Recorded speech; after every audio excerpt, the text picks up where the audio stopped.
안녕하세요, 김현우입니다.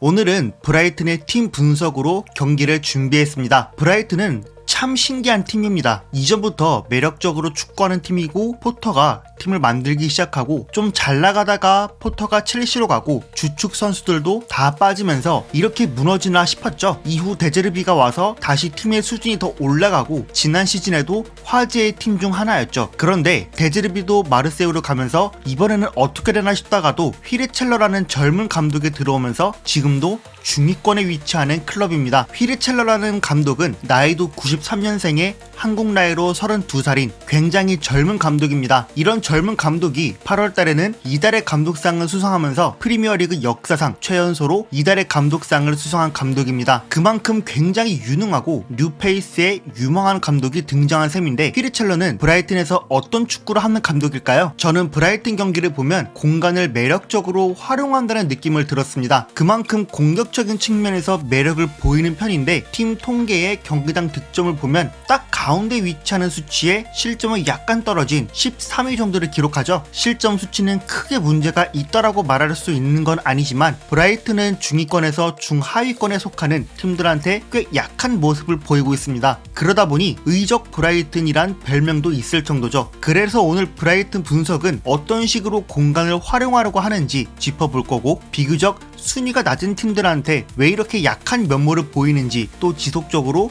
노출하는 위험 장면은 어떤 것인지 짚어보겠습니다. 먼저 브라이튼은 후방에서 빌드업하는 상황은 4-2-3-1 형태를 갖추고 시작합니다. 형태는 이렇더라도 상대가 어떤 수비 형태와 시스템을 갖추냐에 따라 후방에서 다양한 형태를 유연하게 보여주는 팀이죠. 유연함 속에 빌드업할 땐 선수들의 거리도 유연하게 위치하는데요. 최근 들어 대부분의 팀들이 골킥하는 상황 보면 골키퍼 양쪽 거리를 맞춰 위치하는 경우가 대다수인데요. 브라이튼 같은 경우는 덩크는 골키퍼랑 가깝게 위치하고 반헤케는 넓게 위치하는 이런 포지셔닝을 시작부터 취하는 거죠. 그런 패스도 서서 받는 게 아니라 지속적으로 골키퍼가 공간으로 밀어주면서 센터백이 조금이나마 앞에서 받도록 하는데요. 센터백이 이렇게 받으면 앞을 잡아놓고 사이드나 이선으로 패스하는 걸 생각하는 게 일반적이죠. 이럴 때 상대가 상황에 맞게 대응을 하고 있을 테니 오히려 옆으로 잡아놓고 상대 프론트 라인과 이선 라인 사이로 반대 전환을 시도하는 선택을 많이 합니다. 이후 순식간에 센터백은 앞을 바라보고 프리해지는 거죠. 그럼 센터백이 앞을 딱 잡아두는 상황을 보면 이미 횡으로 거리를 벌려놨기 때문에 상대는 센터백이 벌린 만큼 또 수비하러 나가는 시간이 더 소요가 되고 거리도 더 멀어지죠. 이런 타이밍에 센터백은 프리하게 시야를 앞으로 둘러보면서 이선 대각선으로 볼 투입할 틈을 찾는데요. 이 볼이 투입이 될 때 앞쪽에서는 포워드와 세컨드에 위치할 선수가 주로 종으로 위치하되 내려와서 받으면 횡 대응처럼 바뀌고 밑에 위치하던 미드필더는 볼이 들어오는 걸 반응해 먼저 올라오면서 밑에서 받을 준비를 하고 있었습니다.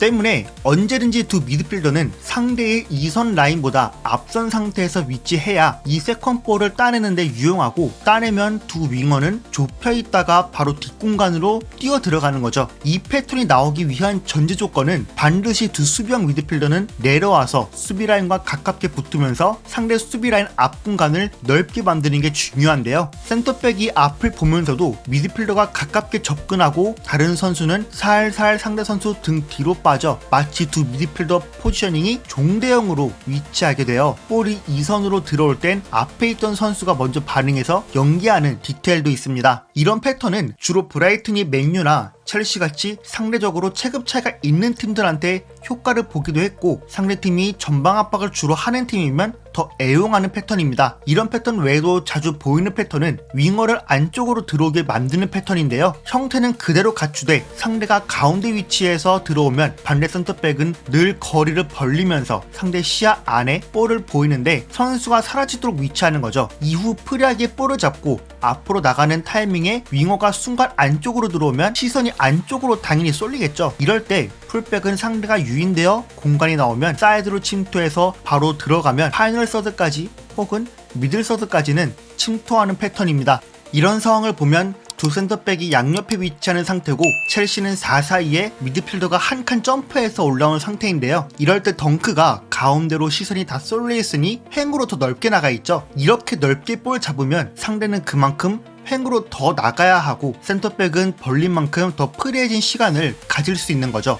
미토마가 대각선으로 내려오는 타이밍이 빨랐는데 결국 안으로 들어오면서 풀백이었던 램프티가 사이드에 침투하면서 앞쪽으로 단숨에 침투할 수 있었습니다. 또 유사한 장면에서 센터백이 횡으로 나와서 받을 때 사실상 프레진 상태죠. 윙어가 안쪽으로 들어와 관여하고 밑으로 내려주면 풀백이 오버래핑 타이밍에 맞춰 사이드 공간을 만들고 활용하는 거죠. 이번에도 똑같은 후방 빌드업 상황인데요. 반헤케와 골키퍼의 거리는 먼데 웹스터와의 간격은 짧죠.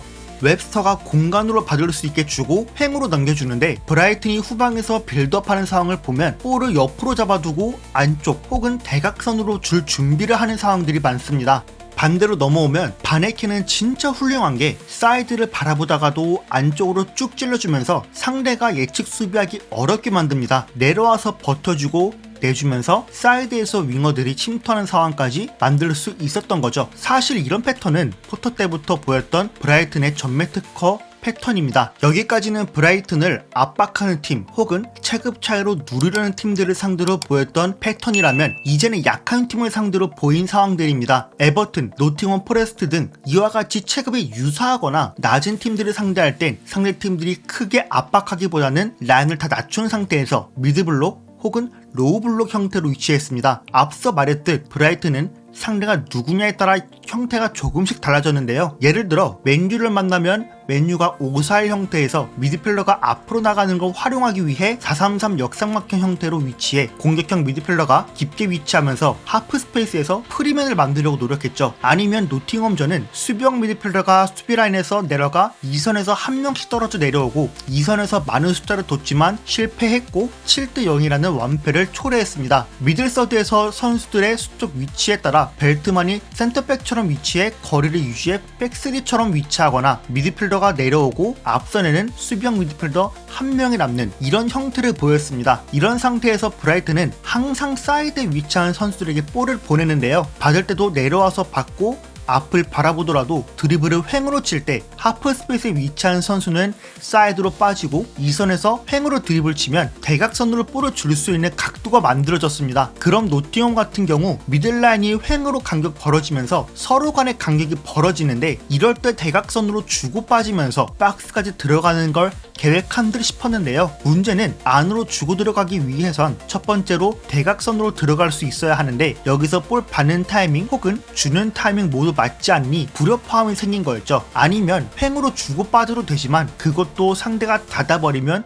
무용지물이었죠. 또 여기까지 오더라도 안에서 주고 빠져야 하는데 좁은 공간에서 주고 빠질 수 있는 퀄리티도 선수들 역량에서 나오지 못했기 때문에 박스까지 들어가는데 꽤 어려워했습니다. 또 사이드에서도 메짤라나 풀백이 사이드로 들어가는 움직임을 가져갈 때 윙어들은 항상 풀백과 센터백 사이에 위치하는 포지셔닝을 가져가는데요. 이렇게 위치하면 사이드에 넓게 위치한 선수가 볼 잡으면 사이드백 나오면서 인터벌 공간이 넓어질 때 등 뒤로 침투해서 박스까지 들어가는 거죠. 이 패턴이 그나마 미토마와 민테한테 볼이 들어올 때 드리블에서 들어갈 수 있지만 이런 패턴도 최근에는 사이드백이 수비할 때 몸 밸런스를 뒤로 빼면서 패스의 경로를 차단하려고 합니다. 그럼 이런 상황에서도 다시 백패스에서 짧게 돌아가면 상대는 또 대응하기 쉬워지기에 반대 전환을 크게 하든 2선이나 3선에서 건너받으면서 상대가 횡으로 이동하는 시간보다 더 빠르게 전환을 해야 했죠. 이런 상황을 보면 페드로가 밑에서 받쳐주는 것도 횡으로 나와서 받아주고 미토마는 옆으로 드리블하면서 대각선 각도를 만들고 있는 상황인데요. 안쪽으로 들어오면 램프티는 사이드로 빠지고 미토마가 대각선으로 줄 수 있는 각도로 나오고 거리도 충분히 벌어졌죠. 이런 루트를 더 적극적으로 활용할 줄 알아야 하고 얘가 루터인 것 같은데 앞쪽에서 찔러주면서 침투할 수 있는 경로로 살릴 수 있다는 거죠. 볼을 사이드에서 넓게 잡을 때 보면 민테는 안으로 좁혀서 풀백과 센터백 사이에 위치하죠. 루터가 안쪽으로 드리블 칠 때 이 등 뒤에 가깝게 붙었다가 웨이브 타면서 침투하는데 이 사이에 위치해서 침투하는 것도 결국엔 상대 등 뒤를 바로 이용할 수 있게 됩니다. 상대 센터백이 바로 안쪽으로 더 못 들어오게 수비하는데 이렇게 저렇게 하든 안쪽으로 들어오면 워커팩도 생각해볼 수 있겠죠. 아니면 윙어가 안으로 들어오는 타이밍에 하프 스페이스에 위치했던 선수는 더 안으로 더 들어가 높이 싸움을 더 하는데, 지금은 더 안 들어가고 위치하지만 윙어가 안쪽까지 더 들어와서 크로스하는 상황들도 자주 있었습니다. 크로스할 때도 상대 선수와 붙어서 위치하기보다는 수비라인 선수 간의 간격을 벌리도록 유도하면서 득점까지 해야 했습니다. 첼시와 경기에서 첫 번째 득점 장면이 브라이튼이 중위권 팀들이랑 할 때 나와야 하는 장면인데요. 램프티가 안으로 들어와 크로스할 때 간격들이 벌려지도록 유도할 장치가 필요합니다. 이 장면이 트랜지션 상황 발생 이후로 첼시의 수비 형태가 정비되지 않았지만, 최소한 노팅엄전에서는 횡으로 나오면서 선수들 간격이 벌려진다든지 그런 시스템이 필요하다고 생각이 됩니다. 반대로 수비 상황에선 매번 보이는 장면들이 있는데요. 제일 최근 경기였던 첼시와 경기에서 많이 보완된 모습을 보였습니다. 그나마 4-4의 수비 시스템을 갖출 때 민트를 내리고 루터까지 내려 5-4-1 형태를 만든 다음에 거의 맨마킹으로 움직이는 시스템을 만들었죠. 그럼에도 불구하고 계속 위험 장면을 허용하는 상황 중 하나는 압박이나 수비 시스템이 촘촘하지 못한 점인데요. 사이드로 몰아갈 때 두 수비형 미드필더 중 한 명은 올라가서 사이드 쪽으로 타이트하게 몰아야 하는데 상대를 프리하게 풀리게끔 두는 상황들이 많았습니다. 바로 경기 상황으로 보면 이런 상황에서 두 수비형 미드필더가 올라와서 묶기로 했던 약속이 있었는데, 발레바가 올라오지 못하고 놓치면서 카이세도가 프리로 풀리는 이런 장면들이 있죠. 이번엔 노팅엄전을 보면 4-1-4-1로 수비하는 장면에서 페드로가 앞으로 나가면서 수비해야 하는데, 오히려 다닐로한테 가는 패스 길목을 차단하다가 이선으로 패스할 수 있는 상황을 쉽게 허용한 거죠. 그러니 여기서 상대가 볼터치하면 센터백도 나가서 대응할지, 아님 수비형 미드필더가